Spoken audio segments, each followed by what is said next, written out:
에베소서 4장 11절부터 16절까지 제가 읽습니다. 그가 혹은 사도로 혹은 선지자로 혹은 복음 전하는 자로 혹은 목사와 교사로 주셨으니 이는 성도를 온전케 하며 봉사의 일을 하게 하며 그리스도의 몸을 세우려 하심이라.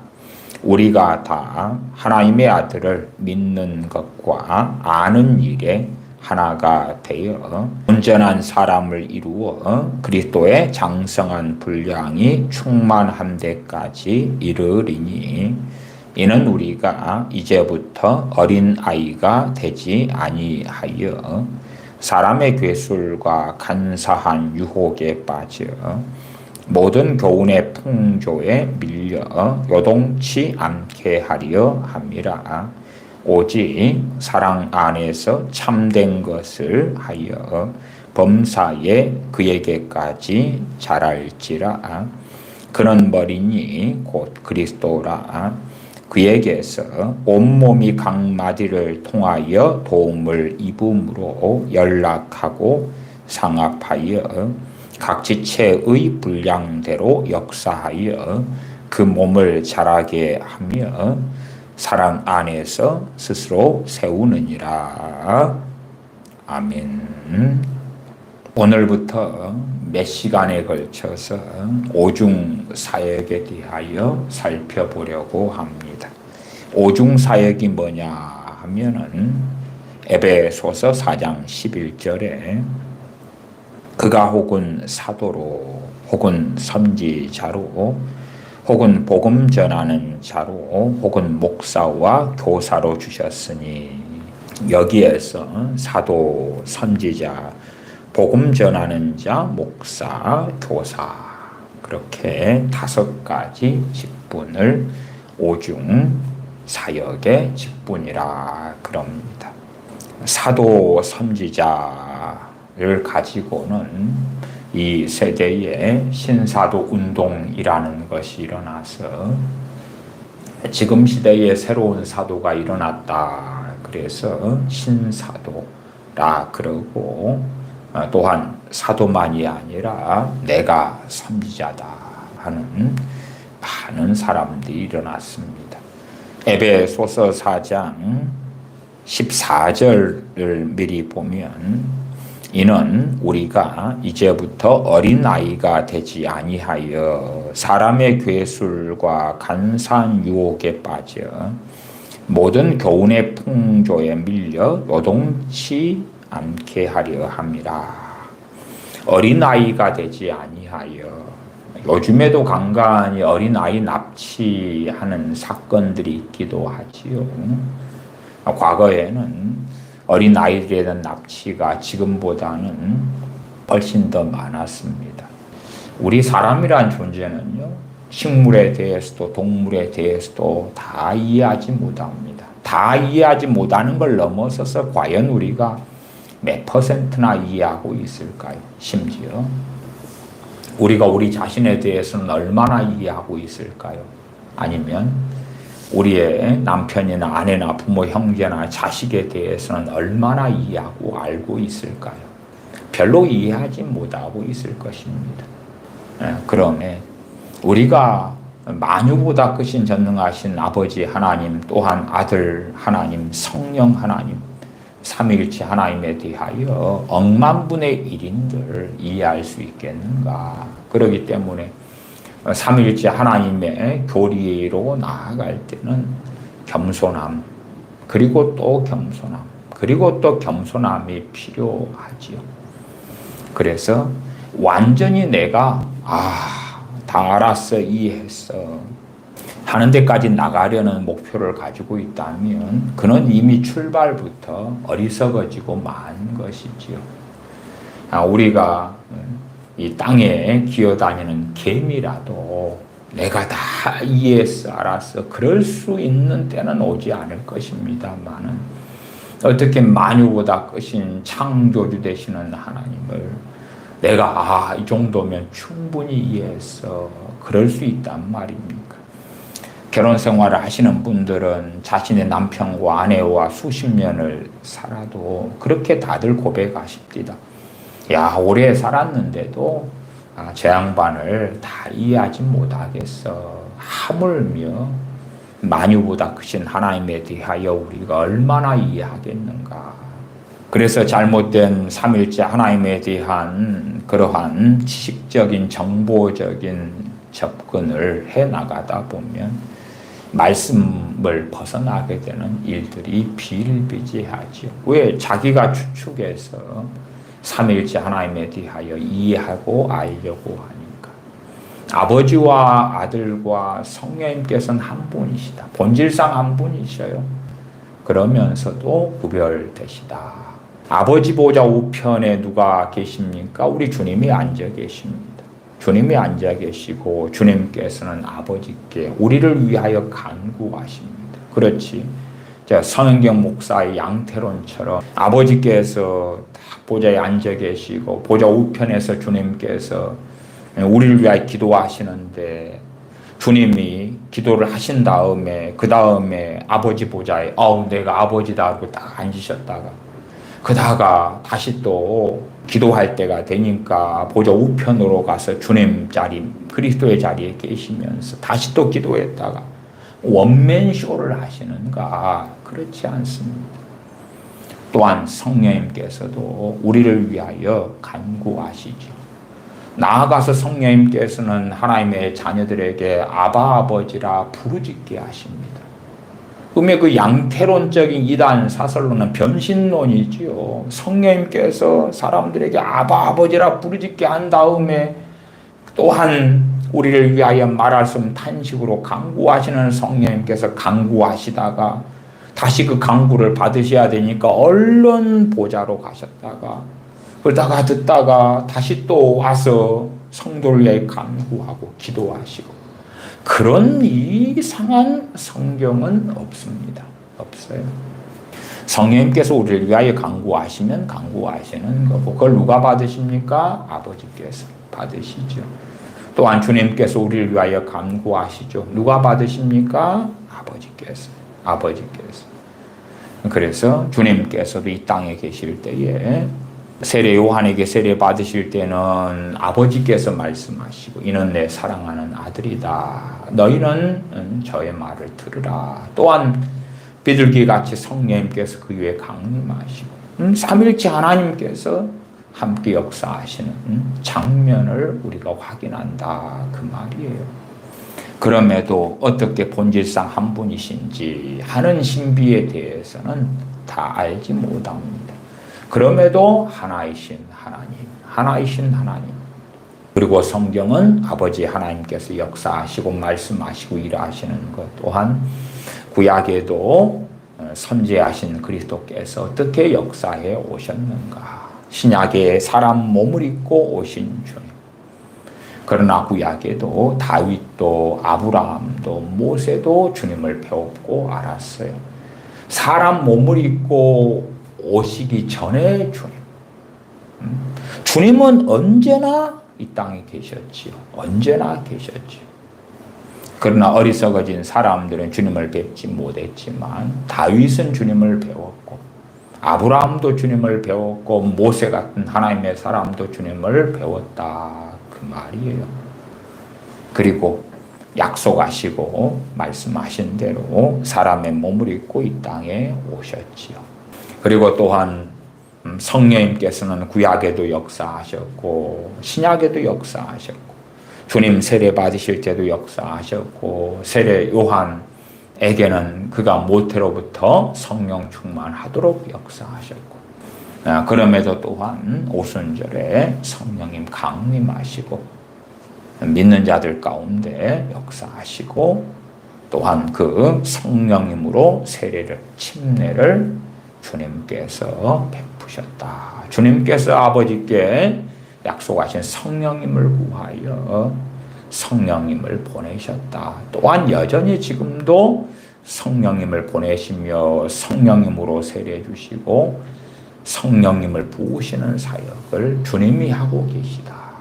아버지와 아들과 성령님께서 뜻이 일치가 되시고 원하심이 일치가 되시고 목적이 하나이시고 다 모든 것에 있어서 전혀 다름이 없으시다는 것은 우리가 이해하고 압니다.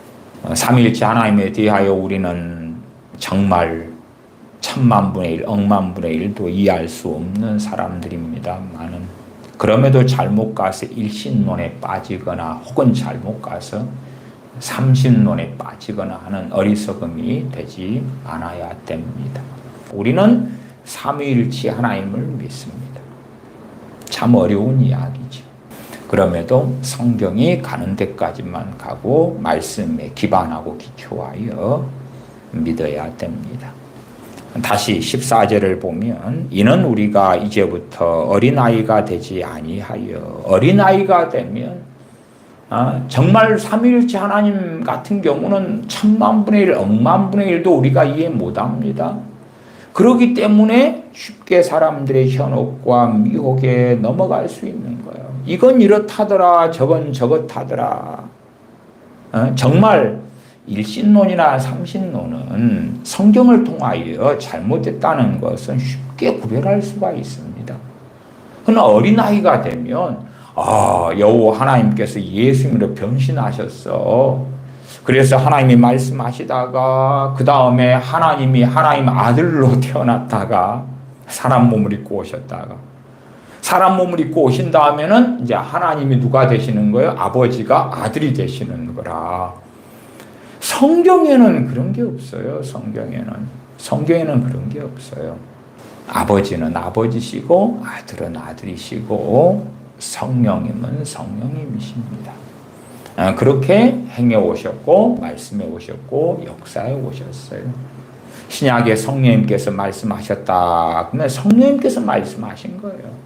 그러나 성령님의 말씀하신 그 목적이나 의도와 뜻과 아버지와 아들의 뜻은 동일해요. 같아요.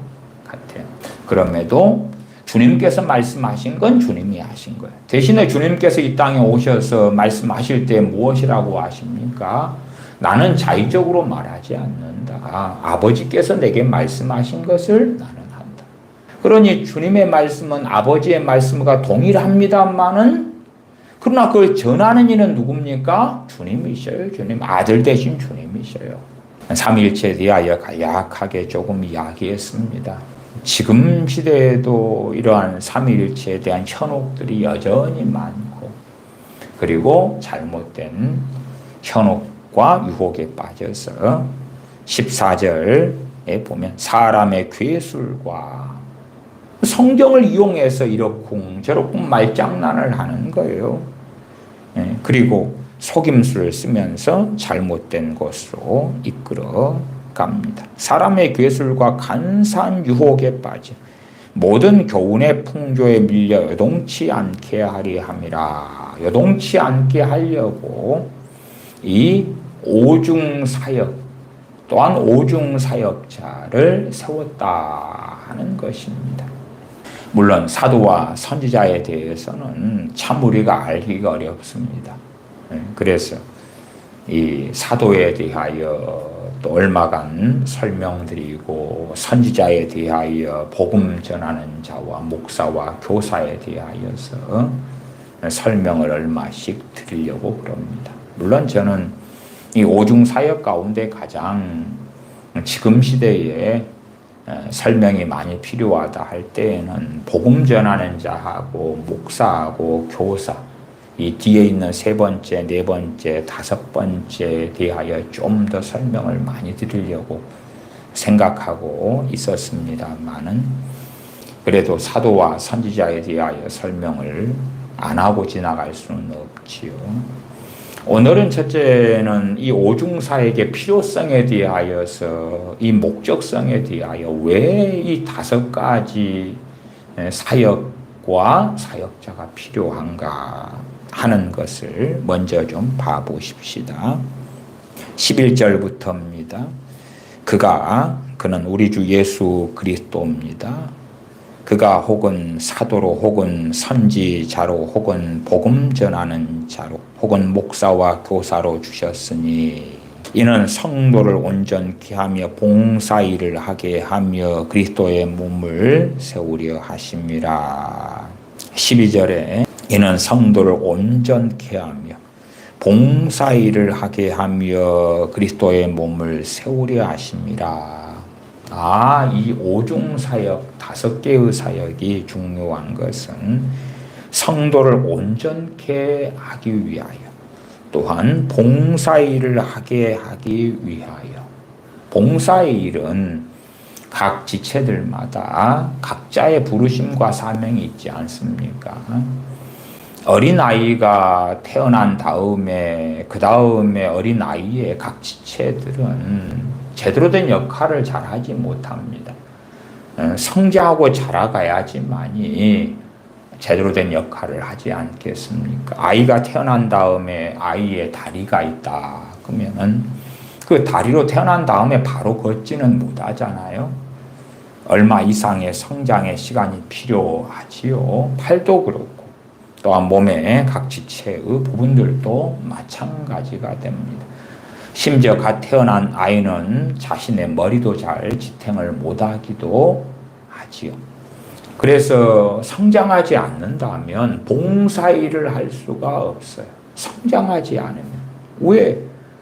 갓 태어난 아이에게 봉사일을 하게 한다면 아이는 감당할 수 있습니까? 없습니까? 감당할 수가 없어요.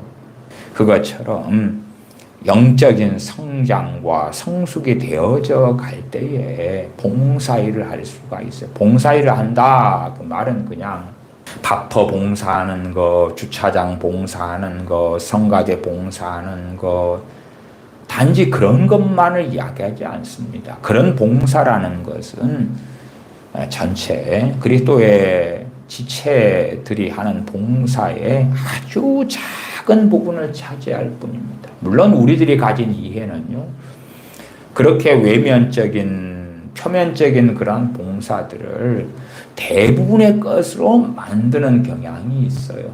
봉사일을 하게 한다 그러면은 셀에서, 구역에서, 교회에서, 주차장에서, 성가대에서 안내위원을 하고, 혹은 식당에 봉사하고, 그러한 것들, 주일학교 교사를 한다든지, 그런 것들로 상당히 국한시키는 경향이 있습니다만은, 그것보다 훨씬 더 포괄적이고, 그러한 일부의 봉사의 것은 봉사에 해당은 됩니다만은, 전체 봉사일 가운데는 아주 조금에 해당된다. 그렇게 말씀을 드리겠습니다. 왜냐하면 주차 봉사라고 한다면 초대교회 때는 있었겠습니까? 없었겠습니까? 없었어요. 안내위원 하면서 주보를 날라주고 이런 것도 초대교회 때는 있었겠어요? 없었겠어요? 없었어요. 없었어요. 혹은 식당 봉사 같은 거 모양과 양상은 좀 다르지만 초대교회 7 집사님이 매일 구제를 하는, 매일 음식을 나누어 주는 일 같은 건 하셨지요. 그러나 지금의 식당에 봉사하는 것하고는 공통점도 있고 다른 점도 있는데 다른 점은 훨씬 더 많을 것입니다. 차량 봉사, 당시에는 차량이 없었죠. 성가대 봉사 그럴 때에 성가대라는 게 구체적으로 만들어지고 했을 때는 신약시대 교회적으로 이야기하는 것입니다. 구약의 성전에서 있었던 성가대 같은 걸 이야기하는 게 아니라 신약시대의 교회에서의 성가대 같은 것은 그렇게 구체화되고 했던 것은 초대교회 이후로 많은 세월이 흘러간 다음입니다. 왜냐하면은 AD 313년에 콘스탄티누스에 의해서 기독교가 공인될 때까지는 교회는 끊임없는 박해 속에 핍박 속에 있었기 때문에 그러한 성가대 봉사 같은 것이 일반화되지는 않았다는 것을 우리는 압니다. 그래서 많은 초대교회나 이어졌던 오랫동안의 시대에는 지금 우리 시대에 가진 많은 봉사의 리스트가 거의 존재하지를 않습니다. 존재하지 않아요. 혹은 주일학교나 중고등부 교사 반사를 한다. 그럼 주일학교 생긴 것이 이 주님이 땅에 오신 다음에 2000여 년 가까이 되는 세월 동안에 그렇게 오래되지 않은 근대에 있어서 교회학교 같은 것, 주일학교 같은 것이 세워졌다는 것은 우리가 알지 않습니까? 그러면 2000여 년의 시간 동안으로 이야기한다면 얼마 되지 않은 것이에요. 혹은 구역이나 셀 같은 것도 마찬가지지요. 감리교 같은 데는 속해라 그러고 요즘에는 뭐 구역이든 셀이든 다양하게 이름을 붙이곤 합니다만은 본질적으로는 이 소모임, 믿는 사람 몇 명씩 모여서 교제하고 예배도 드리고 기도도 하고 그런 것.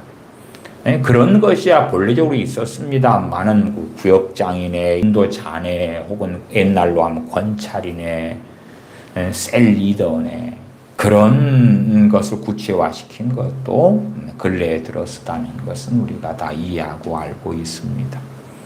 그래서 12절에 이는 성도를 온전케 하며 온전해진다.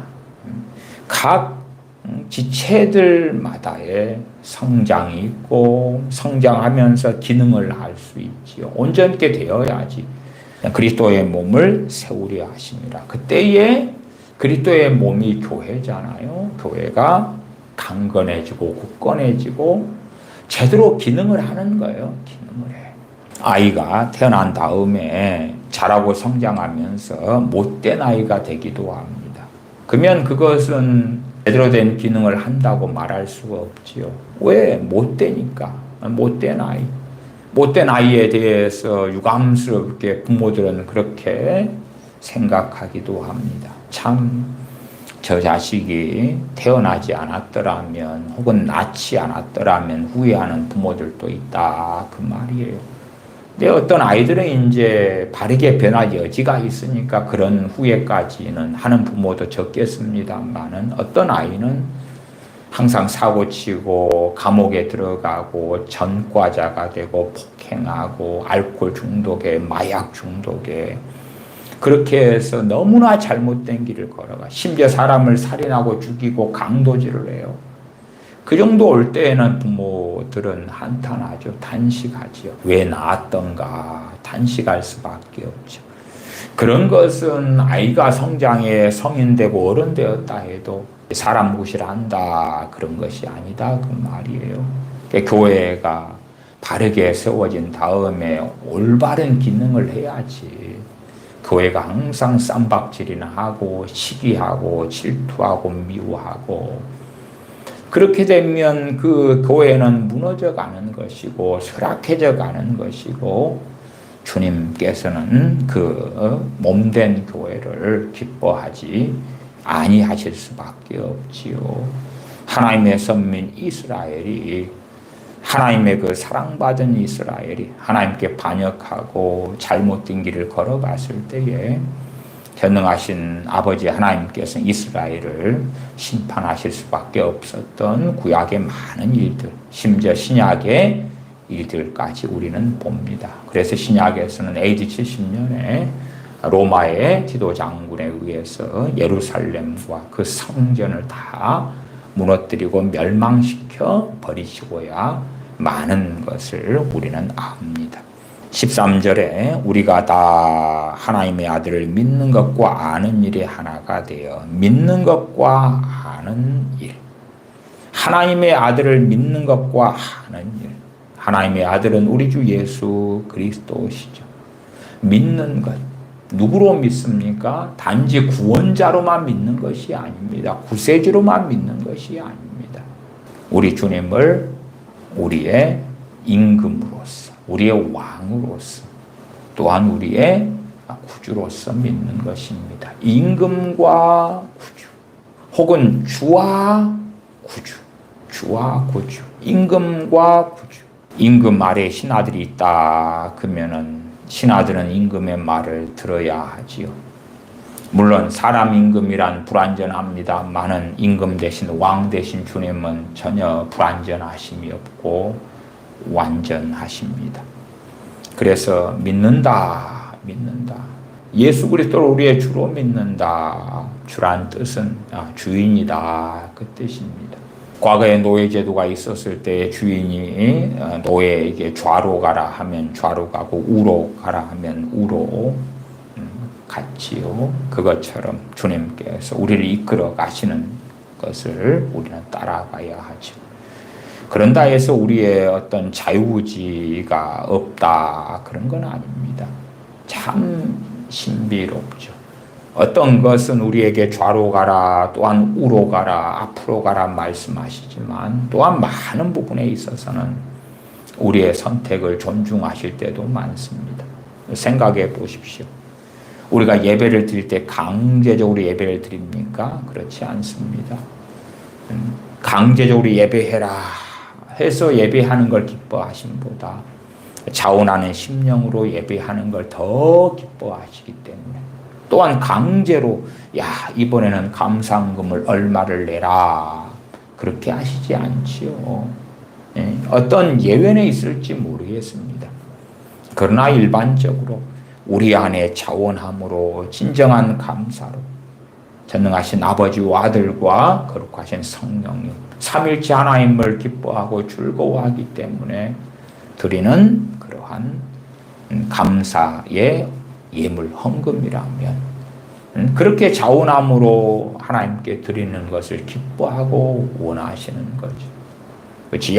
이번에 너가 찬송가 몇 장을 내게 불러라 그렇게 말씀하심보다 성경에 찬송하라 찬양하라 송축하라 많이 말씀해 놓고 그것을 각자가 귀를 기울이고 듣고 한 다음에 자원함으로 전능하신 아버지께 나아가 찬양하는 것을 기뻐하고 원하심이죠. 그러지 강제로 막 찬송하게 하시고 강제로 어쩔 수 없음 마지못해 하는 찬양을 하나님께서 들으신 다음에 좋구나 좋아 전혀 그러시지는 않습니다. 그렇기 때문에 성령님께서 우리 이끌어 가시고 인도해 가시고 또한 성령님을 쫓아 행하라 따라 행하라 그럴 때도 성령님께서 이끌어 가시지만 사람들이 거부할 수 있는 것이고 거절할 수 있는 것이고 점점점 성령님의 이끄심을 거절하고 거부하다 보면 성령 충만은 사라져갈 것이고 미망의 미혹 속에 빠져가게 될 것이고 성령님을 소멸하게 될 것이고 성령님께서는 역사하시는 것이 사라져가고 심지어 역사하신다 해도 흐릿하게 느껴지고 그럼에 긴가민가 할 수밖에 없는 그러한 지경에 처하게 되고야 말지요. 항상 모든 부분에 성령님께서 이끌어 가시는 게 아니라 상당히 많은 영역은 우리에게 주어진 영역으로 과연 자원함으로 중심에서 심령에서 하나님을 찾고 구하고 찬양하며 즐거워하며 기뻐하는가? 그러므로 아버지께 어떻게 나아가는가? 우리 각자가 처한 환경과 여건은 다 다르겠지요. 어떤 사람은 평안한 환경에서 찬양할 수 있고요. 어떤 사람은 고난 중에 환난 중에 찬양할 수 있을 거예요. 그러면 고난 중에 환난 중에 하는 찬양은 마치 주님께서 과부의 2렙돈을 칭찬하신 것처럼 이 모든 사람 중에서 이 과부가 이 여자가 가장 많은 것을 하나님께 드렸다. 기껏해야 과부의 2렙돈 거기에 1렙돈은 지금 시가로 따져도 기껏해야 500원 이리저리밖에 안 되는 작은 돈인데 그렇게 따지면 1,000원이나 이리저리 되는 돈이 되잖아요. 근데 당시에 하나님께 드렸던 많은 사람들의 사례를 볼 때에 몇십만 원, 몇백만 원도 드렸다. 그러나 과부의 2렙돈을 가장 주님께서 많이 드린 사람으로 칭찬하셨다. 그러면 평안한 가운데 드리는 찬양도 물론 귀합니다. 평안한 가운데 드리는 감사도 물론 귀합니다. 그러나 탄식할 수밖에 없는 자리에서 슬퍼할 수밖에 없는 자리에서 근심할 수밖에 없는 자리에서 고난의 자리, 환난의 자리에서 드리는 찬양과 찬미와 감사와 경배는 그 어떠한 감사와 찬양보다 더 하나님께서 기쁘시게 받으시고 흠양하시는 그러한 감사와 찬양이 된다는 것은 너무나 명확한 일이 되지요. 내가 어려움이 있어요. 그래서 친구에게, 내가 믿음을 가지고 있는 친구에게, 신뢰를 할 만한 친구에게 내가 경제적으로 어려움이 있어서 돈을 좀 빌려달라고 요구한다고 합시다. 내가 돈이 필요한데 친구여, 한 500만 원만 이렇게 내일까지 빌려줄 수 있겠냐고 요청해요. 그 친구는 정말 믿을 만한 친구, 신실해. 그 친구 입에서 말하면 변치 않아. 약속을 지켜. 수십 년을 알아왔는데 그 친구가 내일까지 할 때에 내일까지 내가 돈을 장만해서 빌려주겠네 했다고 합시다. 그러면은 그 친구의 말을 들은 다음에 나는 안심해요, 안 해요? 안심해요. 왜? 수십 년 동안 믿어왔던 친구고 신뢰를 주었던 친구잖아요. 그러면 그날 밤에 잠을 잘 때에 발을 뻗고 잘 거 아니에요. 하나님의 아들을 믿는 것, 그러면은 그 신실한 친구가 하는 말도 우리는 신뢰를 가진단 말이에요. 왜? 수십 년 동안 알아왔을 때 그는 어그러짐이 없었고 신실했고 믿음직했습니다. 그럼 우리 주 예수 그리스도는, 하나님의 아들 되시는 예수 그리스도는, 그러면 주님을 알아가면 알아갈수록 주님을 믿는 믿음은 더 성장하고 자라야 하는 것이에요. 믿는다고 하지만 그러나 그 믿음이 약할 수도 있고 강할 수도 있고 심지어는 없을 수도 있겠죠. 없을 수도 있어. 믿음이 강해져 가야 되고 우리는 더 확고하게 믿어가야 하겠죠. 주님을 알아가면 알아갈수록 주님을 더 믿어가야 하는 건 사실인 거예요. 그러나 주님을 제대로 알아가지 못한다면 단지 주님을 믿습니다. 하나님의 아들을 믿습니다. 내용 알맹이는 없어. 물론 우리가 처음 주님 믿을 때에 예수님께서는 하나님의 아들이시요 우리의 죄를 위하여 이 땅에 우리의 죄짐을 짊어지러 오신 하나님의 어린 양이요. 그 예수님께서 우리의 죄를 담당하셔서 십자가에 죽으셨고 부활하셨고 승천하셨고 다시 오실 텐데 그 예수를 믿는 사람들은 우리의 모든 죄가 용서함 받고 예수님 믿으시오. 뭐 그런 정도의 기본적인 복음을 듣고 믿기 시작하지요. 그것은 이제 주님을 믿는 것은 맞아요. 그 믿음으로 구원받는 게 맞습니다. 주님을 믿었어요. 이제 출발한 거예요. 출발한 것. 주님을 믿으면서 구원받는 믿음을 가졌고 천국의 시민권자가 되었습니다만은 거기에서 끝나면 안 되지요. 다시 13절 우리가 다 하나님의 아들을 믿는 것과 아는 일에 하나가 되어 그럴 때에 온전한 사람을 이루어 그리스도의 장성한 분량이 충만한 데까지 이르리니 그 목적성 그 방향성이구나. 오중사역을 주심도 7절로 올라가면 우리 각 사람에게 그리스도의 선물의 분량대로 은혜를 주셨으니 그리스도의 선물의 분량대로 은혜를 주셨다. 신사도 운동하는 사람들은 내가 사도가 돼야 되겠다. 내가 선지자가 돼야 되겠다. 그 다음에 그의 현혹을 받는 사람들, 야 너희들 충성하고 열심히 나를 따라다녀봐. 내게 안수 받아봐. 기름 부음 임하여 너를 사도로 세워주고 너를 선지자로 세워줄게. 그러나 사도와 선지자로 세우는 것은 누가 세우시는 거예요? 주님께서. 또한 아버지께서. 또한 아버지의 영, 주님의 영 되신 성령님께서. 원천적으로 삼일체 하나님께서 행하시는 것이죠. 또한 그리스도의 선물의 분량대로 은혜를 주신다. 분량대로 은혜를 주시는 거지. 감당치 못하는 걸 받으면 어찌 돼요? 그 사람은 무너지는 거예요. 무너져. 욕심과 탐욕으로 신사도 운동하는 사람들은요, 자신들이 사도다 선지자다 하는 어떤 권세를 주장하고 나아가 사람들의 탐욕을 부추겨요. 탐욕, 욕심, 욕망을 부추겨요.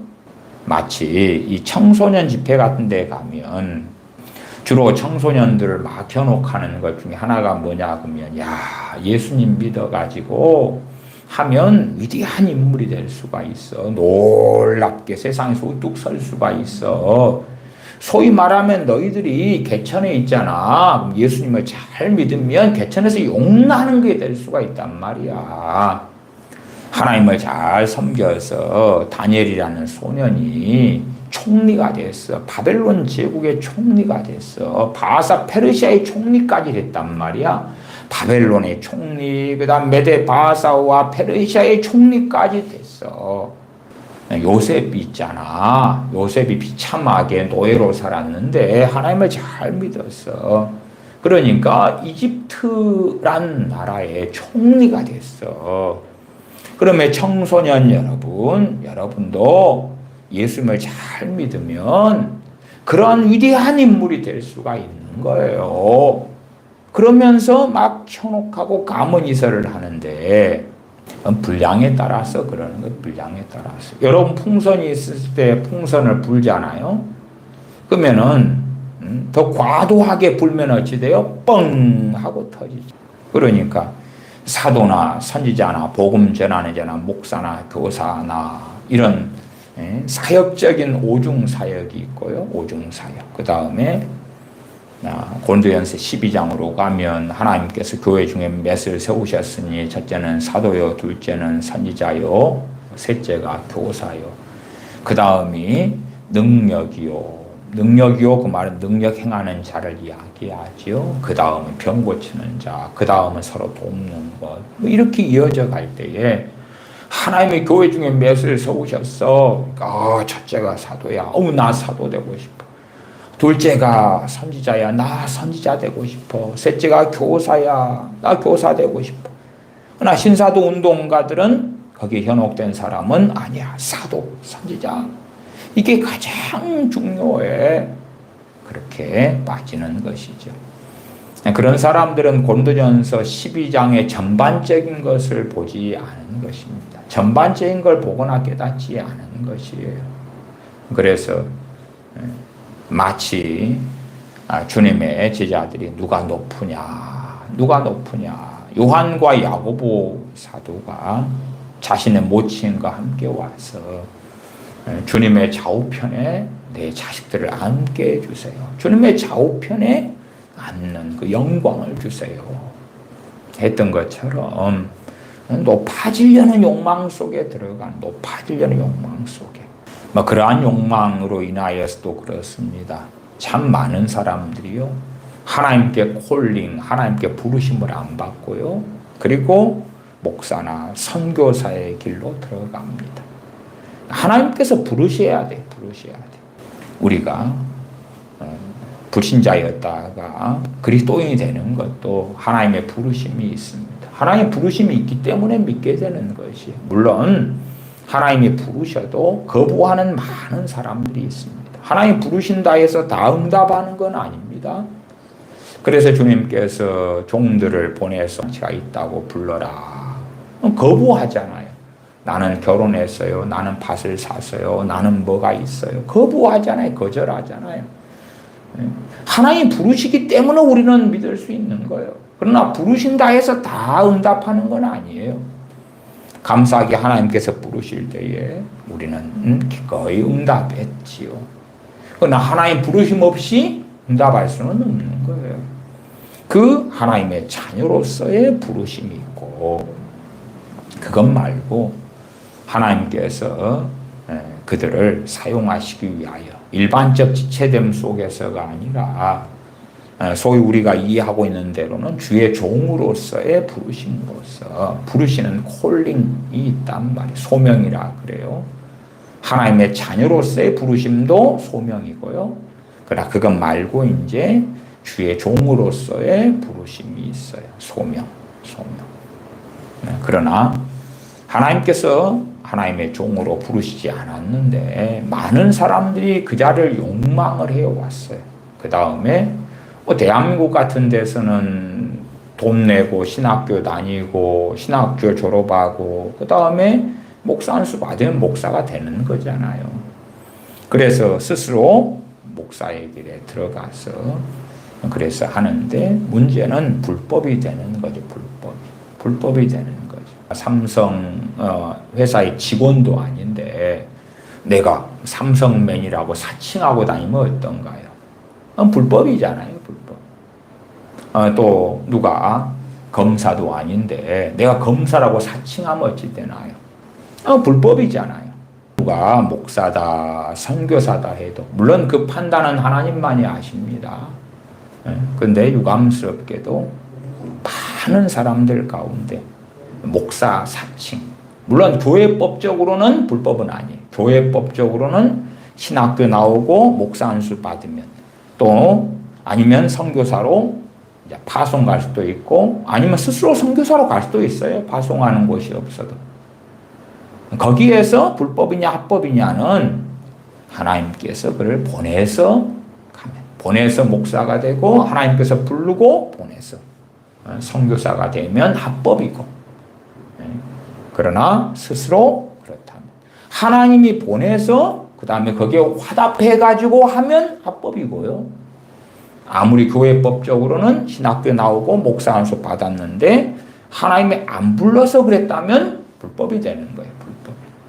최소한 지금의 목사다 그럴 때에는 세 가지 직분을 주로 포함하고 있지요.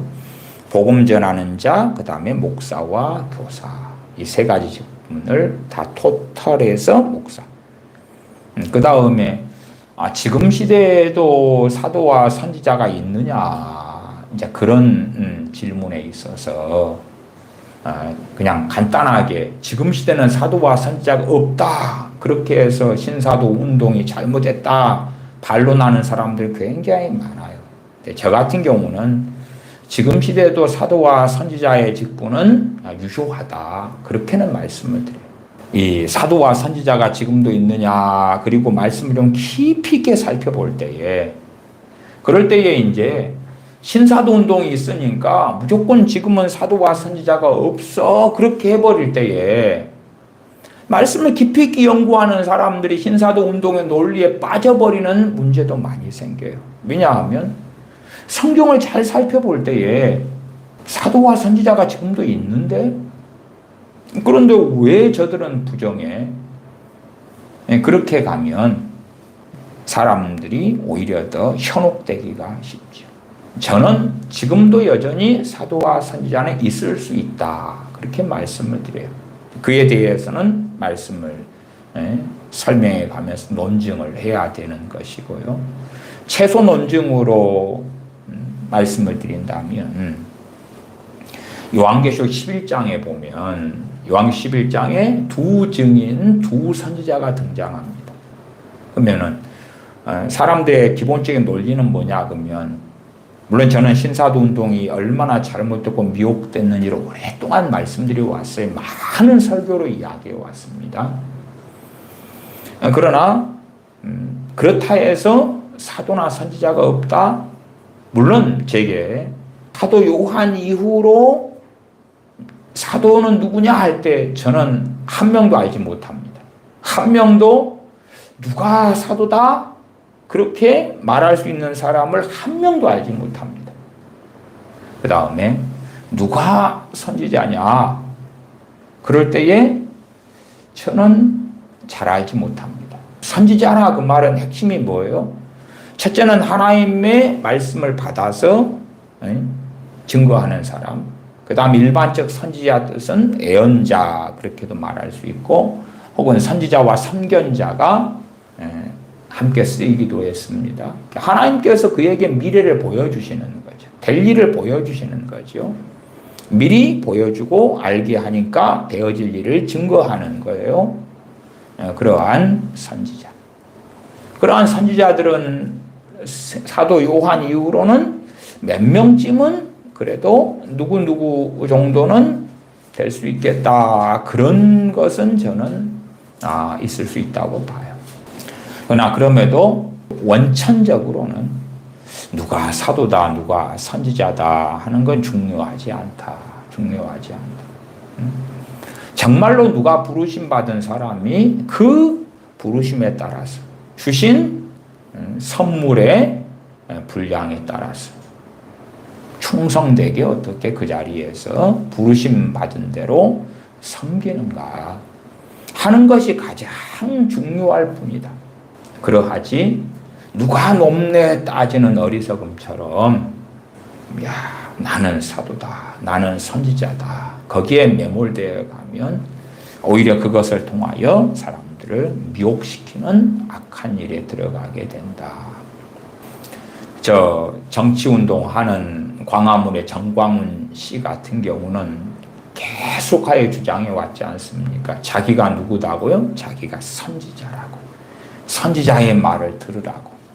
그러면서 온갖 거짓된 말, 잘못된 말, 더러운 말들을 일삼아 왔던 거지. 선지자라고. 하나님이 보낸 선지자라고. 선지자는 그런 더러운 말을 하지도 않고 그런 틀리고 잘못된 말들을 이야기하지도 않습니다. 최근 몇 년 전에 그 죽은 그 유명한 나이지리아의 TV 조슈아 목사님이 있지요.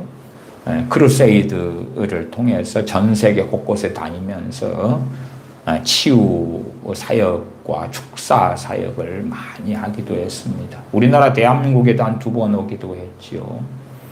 TV 조슈아 그분이 몇 살로 돌아가셨나요? 59인가? 뭐 그렇게 오래 살지는 못하였습니다. TV 조슈아 그 양반도 저는 자기의 부르심과 직분을 떠난 사람이다. 어떤 사람들은 TV 조슈아에 대하여 거짓 선지자다. 뭐 이렇게도 주장합니다만은 제가 TV 조슈아 그 양반이 하는 그런 크루세이드 집회에도 참석해보고 그랬을 때에 그가 우리 주 예수 그리스도 이름으로 하는 치유나 축사는 그건 성령님의 능력이 맞다. 오직 성령님이 너에게 임하시면 너희가 권능을 받고 하는 것이 맞다. 저는 그렇게 보아왔습니다.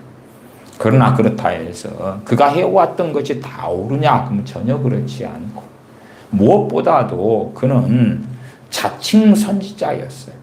그 다음에 그를 추종했던 많은 사람들이 그를 선지자라고 부르기도 했지. 그리고 심지어 코로나가 발생했을 때에 그는 코로나가 곧 없어진다는 말도 안 되는 거짓된 예언을 2020년도 봄 어느 때 코로나가 사라진다는 그런 예언들을 하기도 했는 등의 잘못된 예언들을 참 많이 했습니다. 잘못된 예언들을 하는데 어떻게 그가 선지자가 됩니까? 불신자들이 모였으면 예수 그리스도의 복음을 증거해야 돼요. 복음을 증거해야 돼요. 신자들이 모였으면은 일반적으로 어느 교회나 받을 수밖에 없는 선지자적인 메시지가 회개를 외치는 거죠. 그렇게 하나님 앞에 바르게 서도록 책망할 건 책망하고 위로가 필요할 때는 위로를 하고 하는 그러한 말씀들이 증거되어야 되는데 주인공으로 병을 고치는 것, 주인공으로 귀신을 쫓아내는 것만 중심이 되어져 버리면서 그러면서 잘못되고 틀린 예언들을 TV 조슈아는 많이 했지요. 그러면 그는 자기 자리를 떠났다. 그러기 때문에 하나님께서 그의 생명을 일찍 거두셨다. 저는 그렇게 생각하고 있습니다. 요한계시록 11장에 두 증인이고 두 선지자라고 성경 명확하게 해석합니다. 요한계시록 11장 3절을 제가 읽으면 내가 나의 두 증인에게 권세를 주리니 저희가 굵은 베옷을 입고 1260일을 애언하리라. 계시록 11장 10절로 가면 이 두 선지자가 땅에 거하는 자들을 괴롭게 한 거로 야 성경이 다 완성된 다음에 사도나 선지자의 시대가 끝났어. 그러나 그건 성경적으로 인정받을 수 없는 게 성경의 사도나 선지자의 시대가 성경 완성된 다음에 끝나. 그렇게는 안 나왔거든요.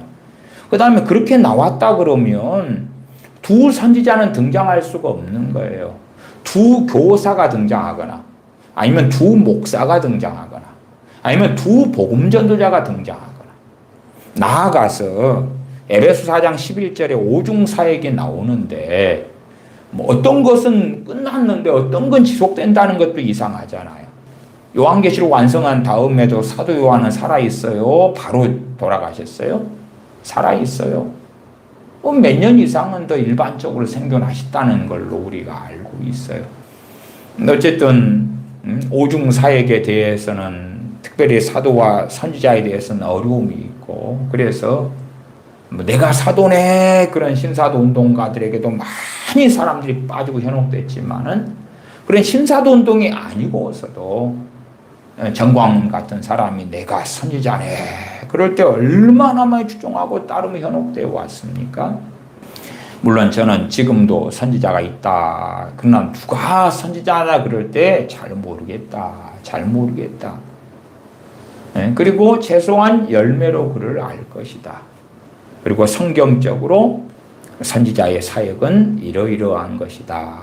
또한 성경적으로 사도의 사역은 이러이러한 것이다. 그것을 좀 다루고 설명하겠다. 그 말입니다. 물론 어떤 사람들은 그렇게 믿을 수도 있어요. 지금은 사도와 선지자는 없다. 저는 그런 사람들에 대해서 와 이상하다 그렇게는 생각 안 하겠습니다. 하나님의 말씀을 가지고 잘 따지고 살펴야 되죠. 역사적으로 누가 사도냐 제게 물어보면 저는 성경에 있는 주님의 사도들이나 사도 바울이나 바나바 사도나 이렇게 명확하게 되어 있는 것 말고는 모르겠습니다. 그리고 과연 사람들이 인정해주는 사도네 선지자네 하는 게 중요합니까? 저는 그렇지 않다고 봐요. 그렇지 않다. 오히려 제가 오중사역에 대해서 설명드리고 말씀을 드리고자 하는 것은 뭐 사도네 선지자네 그런 포인트보다 복음 전도자하고 목사하고 교사를 좀 더 자세히 다루기 위해서 이 오중사역을 말씀을 드리는 거예요. 이제 각자의 자유는 있다고 제가 말씀드렸습니다. 그러나 최소한은 복음 전하는 자가 지금도 있고, 그 다음에 목사가 지금도 있고, 교사가 지금도 있고. 그런데 사도와 선지자가 없다? 물론 누가 기냐? 저는 알 수 없습니다. 또한 오히려 내가 선지자다. 그런 사람의 대부분이 잘못됐고 미혹됐고 어리석어졌다. 하물며 내가 사도다 하는 사람들은 더 얼마나 잘못됐겠는가. 그래서 차라리 제가 사도와 선지자에 대하여 말씀드릴 때는 참 멀리 갈 것 없이 성경에 보면 이 사도들의 도움을 우리가 얼마나 잘 받을 수가 있는가. 신약에 사도 바울의 서신들 13권이 있다. 그러면 사도로부터 온 것이잖아요. 사도로부터. 신약 성경 전체적으로 사도나 선지자를 통해서 하나님께서 우리에게 주신 것. 구약의 대부분은 선지자들을 통해서 모세 선지자나 그런 하나님의 종들. 그렇게 우리에게 주신 말씀들. 그러면 누가 아무개가 사도인데 그의 도움을 받아야 되겠다. 그것보다 성경 66권에 사도와 선지자들을 통하여 주신 하나님의 놀라운 말씀들이 우리에게 얼마나 많은가. 에베소서 2장 20절에는 너희는 사도들과 선지자들의 터 위에 세움을 입은 자라. 그리스도 예수님께서 친히 모퉁이 돌이 되셨느니라. 주님께서 모퉁이 돌 코너스톤이 되어 주셨다. 너희는 사도들과 선지자들의 터 위에 세우심을 입었다. 사도들과 선지자들은 누구의 말씀을 전합니까? 아버지와 아들의 말씀을 전하죠. 누구의 역사하심을 따라서요? 성령님의 역사하심을 따라서요. 성령님의 역사하심을 따라서 성령님의 감동으로 아버지와 아들의 뜻을 증거한단 말이에요.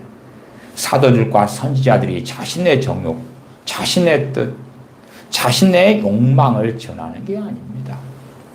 사도들과 선지자들은 주님을 위하여, 전능하신 아버지 하나님을 위하여 성령 충만함으로 성령의 인도하심을 받아서 행해왔고 터를 닦아왔죠. 거기에 교회가 세워졌어요. 거기에 믿는 사람들이 세워졌고 우리 주님께서는 친히 모퉁이 돌이 되셨다라고 말씀하지요.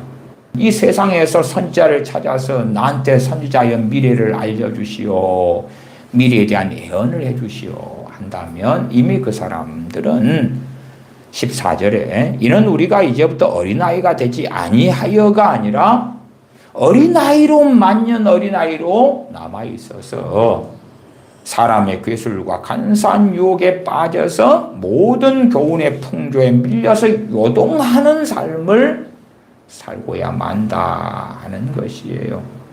이 오중사역의 존재 이후 주님께서 그리스도의 선물의 분량대로 은혜를 누구는 사도로 선지자로 복음 전환자로 목사와 교사로 주신 이유가 명시적으로 나와 있을 때에 우리는 이것을 잘 살피고 알아야 됩니다. 15절 16절로 가면 오직 사랑 안에서 참된 것을 하여 범사에 그에게까지 자랄지라 그는 머리니 곧 그리스도라.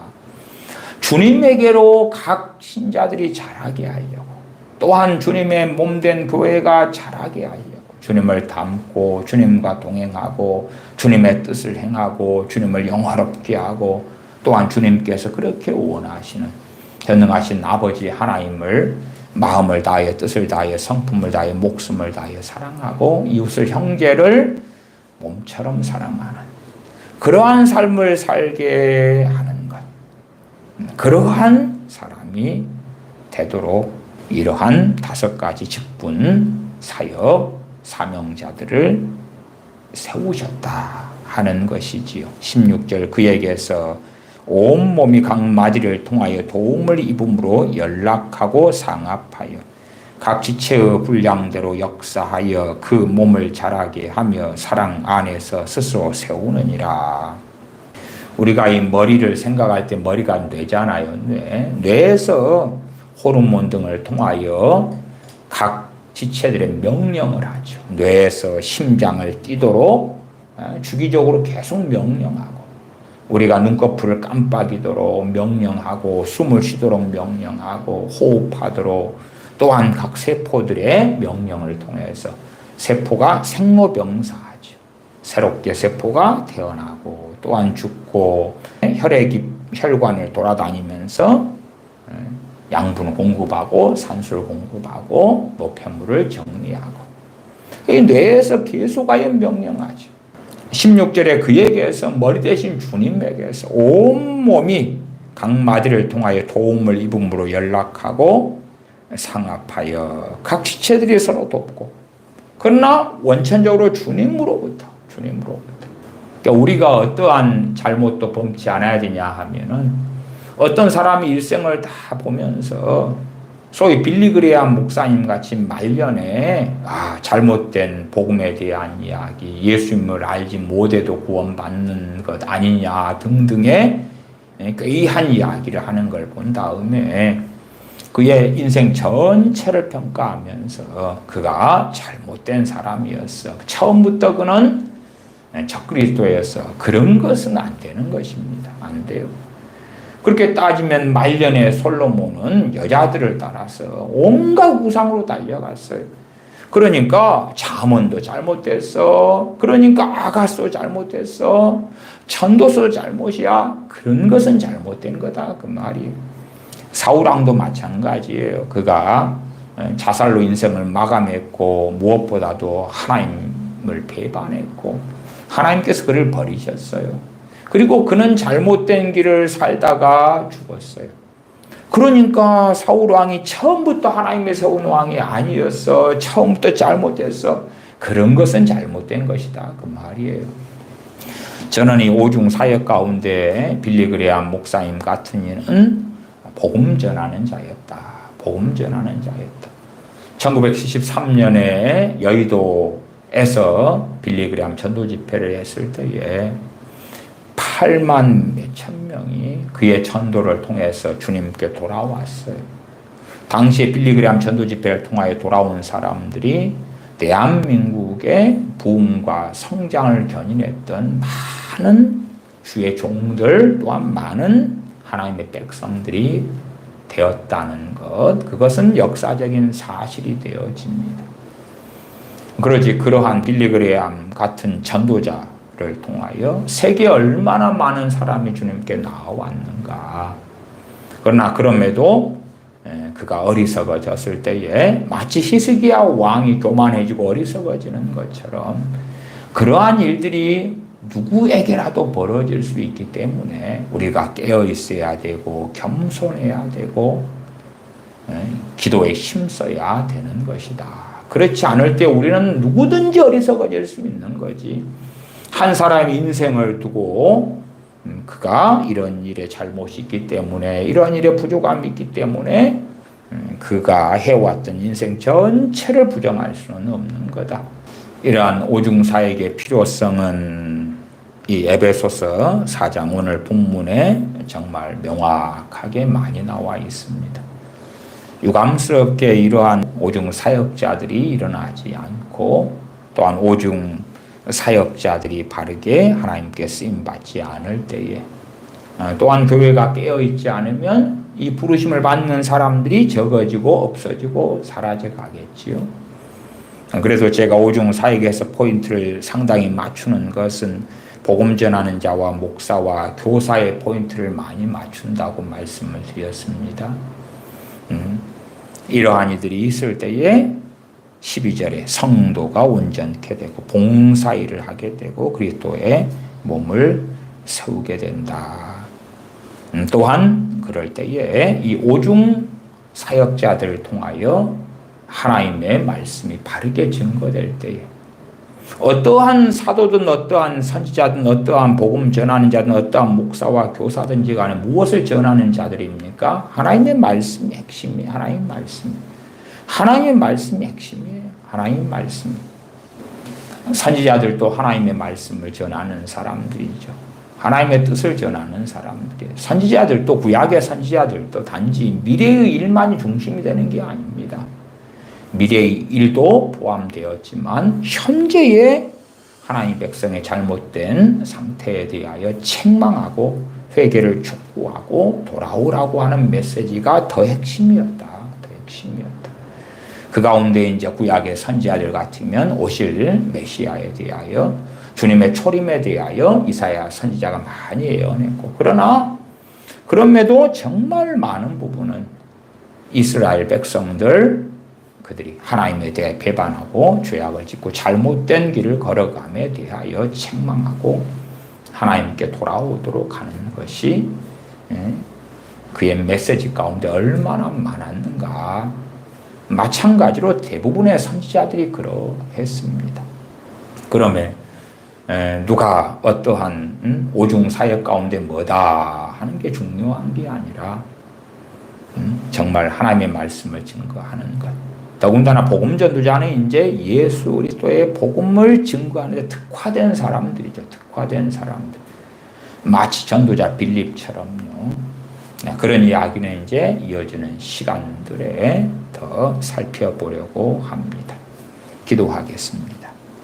저희가 참으로 주님께서 하신 말씀에 주목하고 그리하여 우리 주님을 믿는 것과 아는 일에 하나가 되어 주님의 장성한 분량에까지 이르러가는 그러한 영광의 길, 그러한 복된 길에 나아가고 열망하고 원하고 그리하여 한 걸음 한 걸음 나아갈 때에 그리스도의 선물의 분량에 따라 주신 은혜에 따라 세우신 그러한 사역자들 직분 자들과 함께하여 우리의 신앙이 성장하고 자라여 미혹되지 아니하고 어린아이 만년 갓난아이 신자로 남지 아니하고 전능하신 아버지 하나님 앞에서 믿음이 성장하며 자라가는 복된 삶을 살게 하여 주시옵소서.